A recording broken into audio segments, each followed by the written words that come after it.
Pero ang good news ngayon, ayon sa October 2024 senatorial candidate survey mga kachika, si Senator Bato de la Rosa ay nasa Saan kayo maniwala? Doon sa drug lord o doon sa dating PNP? Magandang araw mga chika, Rigel po ulit ang inyong Chika Patrol. Bago tayo magsimula mga kachika, inaanyahan ko muna kayong mag-subscribe dito sa ating munting channel para palagi kayong updated sa mga latest at nagte-trending na mga balita. Sa mga recent news ngayon mga chika, kinumpirma ni former Senator Leila de Lima na plano niyang sampahan ng kaso ang ngayoy senador na si Ronald Bato de la Rosa. Yan nga mga chika ay matapos pasabugin ni Kerwin Espinosa noong nakaraang Quadcom hearing na yung pagkakakulong pala mga chika or pagkakasangkot ni former Senator Leila de Lima sa illegal drug trade noong Duterte administration, mga chika, purong setup lang. Pinlano mga chika, at sinasabi na si Senator Bato daw yung utak dyan mga chika. Kumbaga parang gumawa ng mga peking ebidensya para lamang mga chika mabaon, maidiin si De Lima. Doon sa ihahain niyo pong kaso labang kay Senator De La Rosa. Ito, meron ngayon talagang diretsuhan na nagtuturo kay Senator Bato. We will most probably file a case against Senator Bato. Yun po ang nasa damdamin ko, yun po ang nasa kaisipan ko. Tama lang. Kasi sa tindi ng ginawa nila noon sa akin, na kapag, almost 7 years of unjust imprisonment based on false charges. So para magka-idea kayo mga chika, for 2,454 days to be precise, nakulong si Leila de Lima dahil dito sa mga pinaggagawang kalokohan ni Bato. So mga chika, wala naman pala siyang kasalanan. Wala naman pala siyang involvement sa illegal na droga. Pero mga chika, nakulong siya. Isipin nyo, halos 7 taon na nakakulong yung taong inosente, wala namang kalaban-laban. Isipin mo, buong administrasyon ay sinet up siya. Kaya ngayon mga chika, malakas ang loob ni De Lima dahil babakapan siya ng mga taong tumitistigo laban kay Bato. Kaya nga sa kasalukuyan mga chika, paliit na ng paliit ang mundo nito ni Bato de la Rosa. Kasi sigurado ko kung meron man taong sobrang napipressure, sobrang nai-stress ngayon, feeling ko si Bato na mga chika.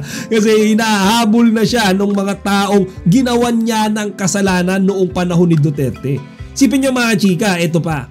Ang panglaban niya na lang kasi ngayon, kaya hindi siya mahuli-huli mga chika, dahil siya ay isang senador. Kaya yung mga kaso na kinakaharap niya ngayon, yung mga akusasyon sa kanya, lahat yan mga chika nakapending nakapila yan Ang laging panglaban ni Bato kasi nakaupo pa siya sa Senado. Pero ang good news ngayon, ayon sa October 2024 senatorial candidate survey mga chika, si Senator Bato de la Rosa ay nasa pang-17 mga chika. So malayo-layo siya sa Magic 12. So malaki ang chance mga chika na hindi makapasok yan. Kung babasihan natin yung latest survey. So kung ako tatanungin nyo mga chika, gusto ko talagang hindi na manalo Ayoko ng siya mga chika makaupo dyan kasi bukod nga sa naaabsuelto or nababaliwala yung mga nakabingbing kaso sa kanya, yung mga kinakaharap niyang issue ngayon, mga chika wala pa siyang naitutulong sa bayan. Pero mga chika, wala ka nang ambag sa taong bayan, nalulusutan mo pa yung mga krimeng nagawa mo. Kaya tuloy kapag nai-interview siya mga chika, wala na siyang mapalusot Nung tinanong siya mga chika kung ano yung masasabi niya sa mga akusasyong ibinato sa kanya ng mga tumistigo ng Quadcom, 'di ba? Lalo na si Kerwin Espinosa. Mga chika, wala na siyang masabi. Ang hamon niya na lang, gusto niya sapakin sa mukha. Tama ba yun mga chika? Is that an excuse? 'Di ba? Hinamon niya pa yung mga tao kung kanino maniniwala, sa isang drug lord o sa isang previous or former PNP chief. Nasabi niyo na po na sinungaling si Kerwin at ang plano niyo po ay suntukin siya? Napakasinungaling na tao na yan. Kaya yun nga, galit na galit ako, kaya nasabi ko yun na gusto kong suntukin sa mukha yan para masira yung kanyang fake na ilong. Masasabi ko sa inyo, sino paniwalaan ninyo? Yung isang drug lord o yung isang dating chief PNP na dinidedicate yung kanyang buhay sa pagtrabaho dito sa ating bansa? Saan kayo maniwala? doon sa drug lord o doon sa dating GPNP? Bato, mag-isip-isip ka naman. Hindi mo pwedeng gamitin yung titulo mo bilang dating PNP chief para masabing mayroon kang magandang imahe. Hindi lahat ng PNP chief ay may magandang legacy. Hindi lahat ng dating PNP chief merong na-contribute na maganda or marami sa PNP or sa bayan. Simple lang yan, isang tanong lang yan Hahabulin ka ba ng sandamukal na kaso ngayon kung ikaw isang magaling na PNP chief? Di ba hindi naman? Ba't ngayon hinahabol siya ng sandamukal na mga issue? Ganun lang yan mga chika di ba? Yung bagay ICC, hinahabol siya. Yung reward system mga chika nung mga pulis na kapag sila ay may mga napatay, merong reward na 20,000 to 1 million pesos. Di ba mga chika? Sabi nga ni Kong Abante, paano daw kung balik na rin? Paano daw kung imbis na rewardan yung makakapatay? Paano daw kung re-rewardan yung hindi makakapatay?